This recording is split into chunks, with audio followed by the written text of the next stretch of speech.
Hello students, welcome to Biology World. I am Priyanka Shoran. From today onward, we will start a new chapter of 12th class, that is chapter number 9, Strategies for Enhancement in Food Production. कि कैसे जो food है उसके production को increase किया जा सकता है, वो कौन कौन सी स्ट्रेटजीज हैं जो हम फूड प्रोडक्शन की इन्हांसमेंट के लिए यूज़ की जाती हैं. तो इस चैप्टर को हम दो पार्ट्स में डिवाइड करेंगे. First is animal breeding and second will be plant breeding, कि वो प्रोडक्ट जो हमें एनिमल से मिलते हैं उनको हम कैसे इन्हांस कर सकते हैं और वो प्रोडक्ट जो प्लांट से मिलते हैं उनकी प्रोडक्शन को हम कैसे डबल कर सकते हैं. क्या क्या डिफरेंट टाइप की वेराइटीज़ होती हैं एनिमल्स की, प्लांट्स की, इन सब चीज़ों को हम डिस्कस करेंगे इस चैप्टर में. एज वी ऑल नो कि जो पॉपुलेशन है वो डे बाय डे इंक्रीज़ होती जा रही है और जो डिमांड है पॉपुलेशन की, खाने की जो डिमांड है वो भी बढ़ती जा रही है.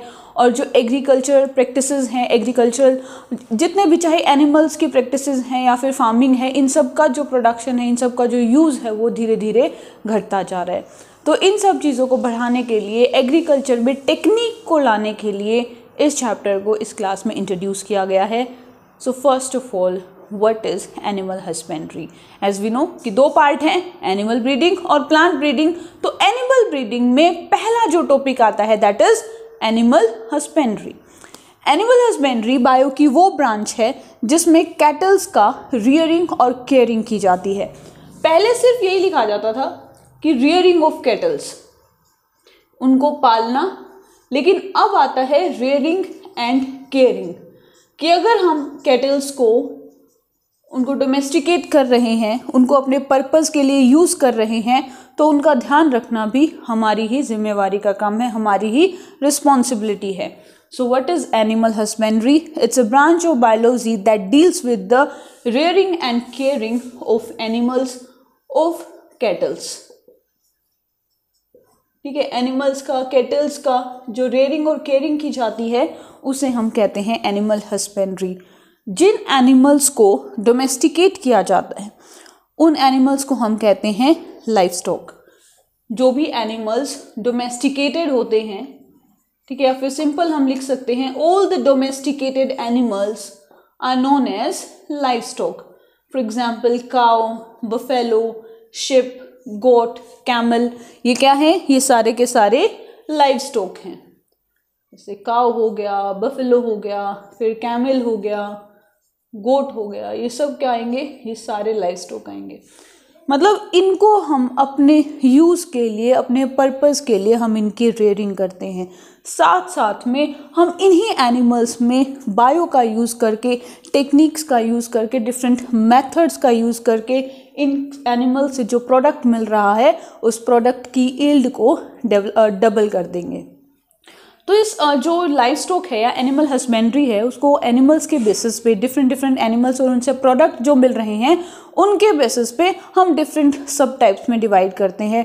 और उसमें पहला आता है that is cattle farming. Cattle farming में कि काउज और बफेलोज को, शिप, गोट्स को, कैमल्स को रियर करना. किनको? काउज, देन बफेलोज,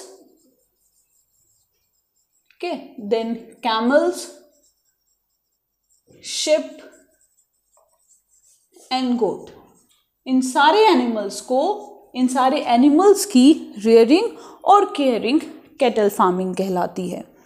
पहला इसमें जो टर्म हम यूज़ करते हैं दैट इज़ ब्रीड, कि ये ब्रीड का एनिमल है, उस ब्रीड की काउ है, बफेलो है. तो ये ब्रीड होती क्या है? ब्रीड का मतलब है जितना भी animals, all the animals which have somehow same characters. ऐसे एनिमल्स जिनमें क्या है? सेम कैरेक्टर्स प्रेजेंट रहते हैं, सेम मॉर्फोलॉजिकल फीचर्स हैं, उस ग्रुप को, उस एनिमल्स के ग्रुप को हम क्या कहेंगे? ब्रीड कहेंगे. A group of animals which have somehow same morphological characters. उनके जो फीचर्स हैं, उनके जो कुछ कैरेक्टर्स हैं जो देखने में एक जैसे नज़र आते हैं, जिनका सेम डिसेंडेंट है, वो कहलाएंगे ब्रीड. तो ऐसे कैटल्स को, ऐसे एनिमल्स को, ऐसी ब्रीड को हमने उनके यूज़ के हिसाब से 3 पार्ट्स में डिवाइड कर रखा है. वन मोर थिंग, आपको पता है कि जो सबसे ज़्यादा, मतलब जो लाइफ स्टॉक है उसका 70% इंडिया और चाइना में प्रेजेंट है. मतलब पूरे वर्ल्ड का जितना भी लाइव स्टॉक है उस लाइव स्टॉक का 70% जो लाइव स्टॉक इंडिया और चाइना में पाया जाता है, लेकिन उनकी जो प्रोडक्शन है इट्स अराउंड 25%। मतलब कुछ भी प्रोड्यूस नहीं करते हैं, वो ऐसे ही घूमते रहते हैं। तो उनमें उन एनिमल्स में ऐसी टेक्निक्स हम यूज़ करेंगे, चाहे हम जो ब्रीडिंग के मेथड्स इम्प्रूव करेंगे सो दैट वो ज़्यादा प्रोड्यूस करें, उनका जो रिप्रोडक्शन है वो इंक्रीज हो सके, उनके जो प्रोडक्ट्स हैं वो बेटर क्वालिटी के हो सके। तो इसीलिए क्या है कि जो ब्रीड है ना, ब्रीड को हम लोग 3 पार्ट्स में डिवाइड करते हैं। मतलब पहले पढ़ना चाहिए हमें कि किस तरह की ब्रीड है। भाई जो एनिमल्स हैं, जो ग्रुप ऑफ एनिमल्स हैं, हमने उनको किस पार्ट में, किस बेसिस पे हमने डिवाइड किया है। पहली जो ब्रीड कहलाती है दैट इज मिल्च ब्रीड। क्या है? Milch breed. कि ऐसी ब्रीड जो सिर्फ और सिर्फ, या काउज और बफेलोज, ऐसी ब्रीड के काउज और बफेलोज जिनकी जो फीमेल्स हैं वो गुड क्वालिटी का मिल्क प्रोड्यूस करती हैं। The females of such breeds produce a good quality of milk, while जो मेल होते हैं वो इंफीरियर क्वालिटी के होते हैं। मतलब जो फीमेल हैं वो सुपीरियर क्वालिटी की होंगी मिल्क प्रोडक्शन में। फॉर एग्जाम्पल अगर हम लोग काऊ की बात करें तो साहिवाल है, जर्सी है, करन स्विस है। अगर हम बफेलो की बात करें तो क्या इसके अंदर मुर्रा है, ठीक है, महसाना है, जफराबादी हैं।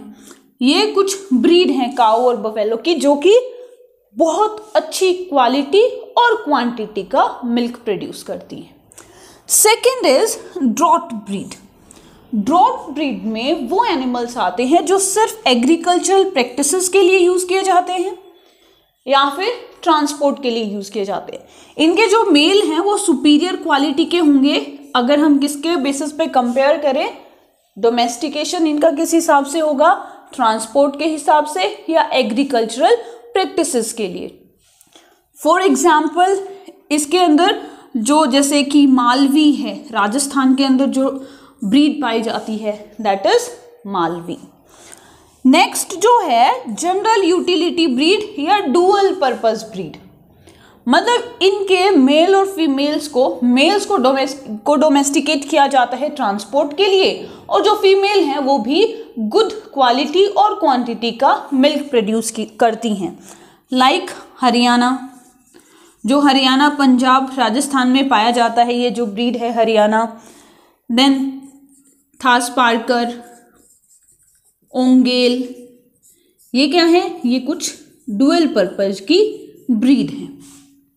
तो समझ में आया किस तरह की जो कैटल्स को हमने 3 पार्ट्स में डिवाइड कर दिया। मिल्च ब्रीड जो कि मिल्क प्रोडक्शन के लिए यूज की जाती है, ड्रॉट ब्रीड जिनका सिर्फ और सिर्फ यूज किया जाता है ट्रांसपोर्टेशन के लिए और एग्रीकल्चरल प्रैक्टिसेस के लिए, and second is the dual purpose breed जो कि दोनों काम के लिए, उनकी फीमेल्स जो हैं वो भी गुड क्वालिटी की होती है मिल्क प्रोडक्शन में, और जो मेल हैं उनका भी यूज किया जाता है ट्रांसपोर्टेशन में और एग्रीकल्चरल प्रैक्टिसेस में। Next is what is the use of domesticated animals. कि भाई और चलो काऊ बफेलो का तो हमें पता है कि हमने उनका मिल्क प्रोडक्शन में यूज कर लिया, इसके अलावा इनके क्या क्या यूजेस होते हैं। तो पहला तो हो ही गया मिल्क, दूसरा हो गया ट्रांसपोर्ट, तीसरा हो गया एग्रीकल्चरल प्रैक्टिसेस। इनकी जो बोन्स होती है ना, काऊ की, बफेलो की, इनकी जो बोन है, इन बोन से ग्लू और जिलेटिन भी प्रोड्यूस होता है। क्या बनता है? ग्लू और जिलेटिन भी इनसे प्रोड्यूस कर सकते हैं। ठीक है, तो ये क्या, these are the some basic uses of domesticated animals. Next is feeding of cattles. भाई देखो, अब हमने जो कैटल्स हैं, काऊ हैं, बफेलो, शिप, गोट वगैरह जो हैं, इनकी रियरिंग कर ली, तो अब इन्हें जो फूड है वो भी गुड क्वालिटी का देना चाहिए, जिसमें कार्बोहाइड्रेट का जो कंसंट्रेशन है वो मैक्सिमम होना चाहिए।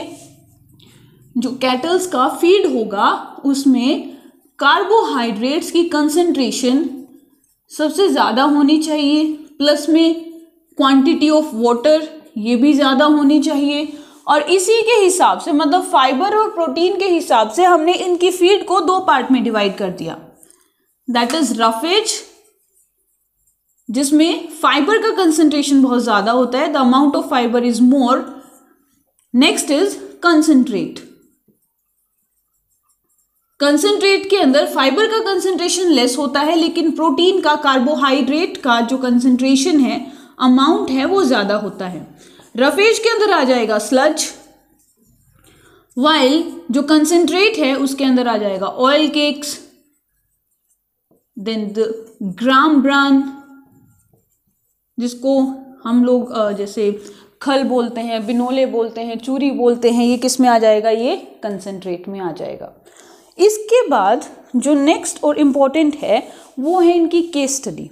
केस स्टडी मतलब जो डिफरेंट स्पीसीज हैं, जो स्पेसिफिक स्पीसीज है, बफेलो की, काऊ की, शिप की, कैमल की, इनके अलावा इनकी मैनेजमेंट कैसे की जाती है, उन सब को हम डिस्कस करेंगे नेक्स्ट वीडियो में। तो ये एक जनरल सी इंट्रोडक्शन थी इस चैप्टर की। डिटेल से नेक्स्ट वीडियो में हम एक एक करके एक एक स्पीसीज के बारे में डिस्कस करेंगे। So that's it for today. If you like my video then please share and subscribe my channel. Thank you.